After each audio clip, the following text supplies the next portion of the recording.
Price Lord. சும்மா இருப்பீங்க நம்புகிறேன். இந்த நாளில் ரொம்ப காத்திருந்து வெயிட் பண்ணி நிறைய காலங்கள் நிறைய நேரத்தில் காத்திருந்து ரொம்ப சோர்ந்து போயிருக்கிறீங்களா? எனக்கு ஒன்றுமே நடக்கலம்மா, நான் ரொம்ப ப்ரேயர் பண்ணேன், ரொம்ப நான் காத்திருந்தேன், இந்த காரியத்துக்காக ரொம்ப பிரயாசப்பட்டேன், ஆனால் ஒன்றும் நடக்கலை அப்படின்னு சோர்ந்து போய் இன்றைக்கு இந்த செய்தியை பார்க்குறீங்கன்னா அது உங்களுக்காக தான்.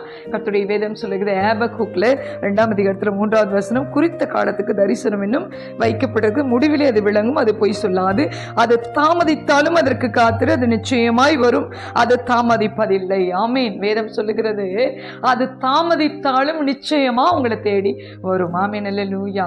நீங்க சோர்ந்து போயிருந்தாலும் கூட ஆண்டவர்கிட்ட சொல்லுங்க, ஆண்டவரே எனக்கான தரிசனம் இருக்கு இல்லையா, அது நிச்சயமா நிறைவேறும். ஆமீன். அது நிச்சயமா உங்களுக்கு நடக்காம போகாதுங்க. கர்த்தர் உங்களுக்கு குறித்ததை நிறைவேற்ற வல்லவராய் இருக்கிறார் என்பதை நிச்சயமா நம்புங்க. கர்த்தர் நாள் உங்களை ஆசீர்வதிப்பாராக. ஆமீன். God bless you all.